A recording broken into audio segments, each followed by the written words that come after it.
이불에서 안 나오는 거예요. 왜 위험해요?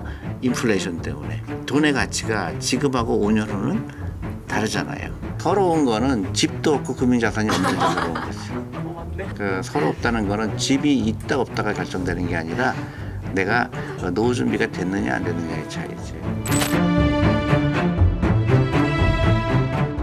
저희 부모님이 65세시고 여윳돈이 3억 정도 있으신데 어떻게 투자를 해야 할까요? 현재 그 3억 원이 전부 적금으로 들어가 있습니다. 네. 앞으로 5년 정도 일을 더 하실 수 있는데 평생을 모은 돈입니다. 노후를 좀 더 안정적으로 보낼 수 있게 포트폴리오를 짜고 싶은데 저도 초보라 어떻게 해야 할지 모르겠어요. 그렇죠. 이제 그 두려움이죠. 3억을 투자했는데 혹시 2억이 되면 어떻게 될까? 1억이 되면 어떡할까? 그런데 그 결국은 그 내 자산 구성이 어떻게 되느냐가 중요해요. 그러니까 주식에 전혀 투자가 돼 있지 않잖아요. 그 3억은 은행 예금에 100% 들어가 있다는 거는 굉장히 잘못된 거죠. 근데 변동성도 있기 때문에 예를 들어서 3억이면 이거는 그냥 얘기하는 거예요. 사람마다 다 틀릴 수 있죠. 1억은 예를 들어서 주식형 ETF에 S&P 500이라든가 코스피 200에 넣고 나머지 1억은 예를 들어서 채권형에 넣는다. 채권형은 좀 변동성이 좀 덜하니까. 근데 이자는 나오는 거니까. 또 세 번째는 뭘까요? 나는 꾸준히 배당을 받고 싶어. 그러면 예를 들어 리츠라는 게 있어요. 부동산에 투자하는 펀드예요. 그러니까 리츠에 투자하는 ETF가 있어요. 그거는 이제 월세를 받아서 배당을 주게 돼 있거든요. 그런 거에도 관심을 가지고 있는 거죠. 그래서 그렇게 믹스하는 게 중요하죠. 근데 은행 예금은 가장 위험한 거죠. 이불에서 안 나오는 거예요. 왜 위험해요? 인플레이션 때문에. 돈의 가치가 지금하고 5년 후는 다르잖아요. 예를 들어서 짜장면이 오늘 지금 10,000원인데 5년 후에 15,000원 되면 어떻게 될까요? 내 돈이 그만큼 3억이 2억으로 된 거예요. 내 그 구매력이 떨어지기 때문에. 그렇기 때문에 내 돈이 일을 해야 되는 거예요.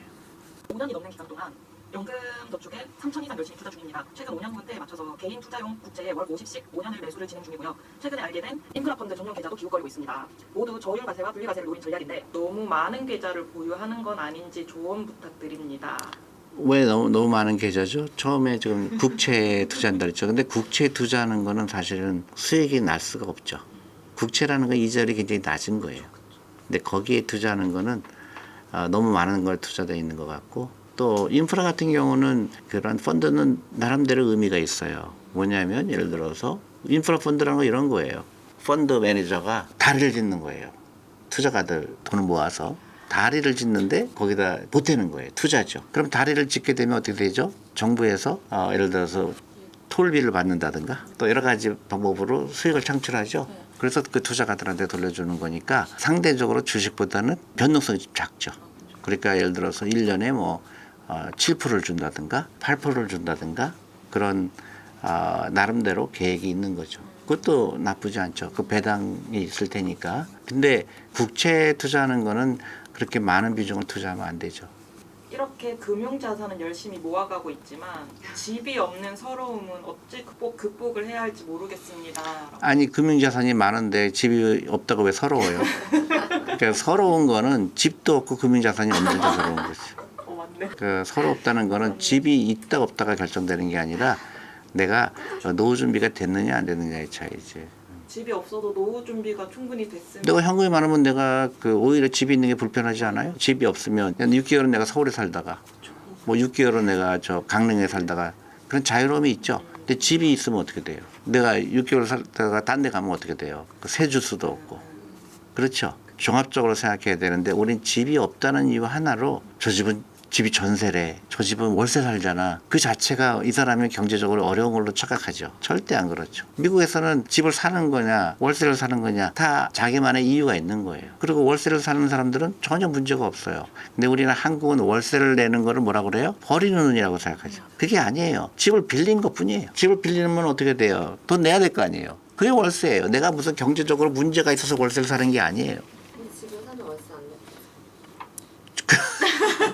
내. 집을 사면 내가 10억어치 집을 사잖아요. 그럼 내 돈이 묶이잖아. 부동산은 그게 문제인 거예요. 그러니까 돈이 묶여. 기회비용이잖아요. 그렇죠. 우리나라가 지금 가장 심각한 문제가 뭐예요? 다 부동산만 갖고 있는 거예요.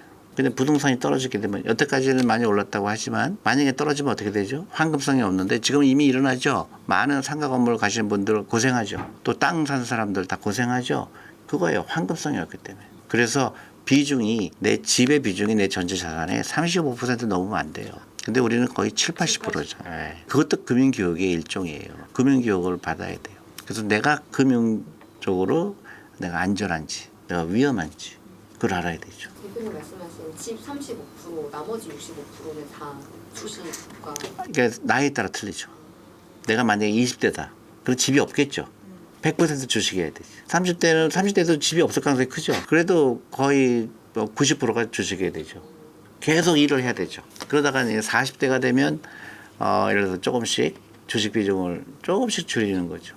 그 다음에 이제 50대가 되면 어떻게 될까? 경제적으로 좀 여유가 있을 수도 있죠. 월급도 올라가고 또 지위도 올라가니까 그때 집 사는 거예요. 왜냐하면 그때는 이제 부인께서 나도 내 부엌 좀 꾸미고 싶고 우리 집 갖고 싶어. 그때는 내 초이스잖아요. 그럼 그 부동산 35%라고 말씀하신 게 50대 기준이신 거예요? 아니 전반적으로. 그러니까 내가 그 이상 되면은 부동산 잘못됐을 때 내가 나올 방법이 없어요. 그럼 저 마지막으로 질문 하나 드릴게요. 손주들에게 주식을 하라고 하긴 했는데 투기적으로 할까봐 무섭다. 어떻게 잘 가르쳐 줘야 할지 모르겠습니다. 라고 어떤 분이 댓글 달아주셨는데 할아버지가 금융 지식이 없는데 어떻게 할까? 처음부터 불가능한 거죠. 그럴 경우 어떻게 되느냐, 이제 할아버지도 깨달은 거 아니에요. 주식 투자가 필요한 걸. 그러니까 손자도 부자 만들고 싶어서 하시는 거 아니에요.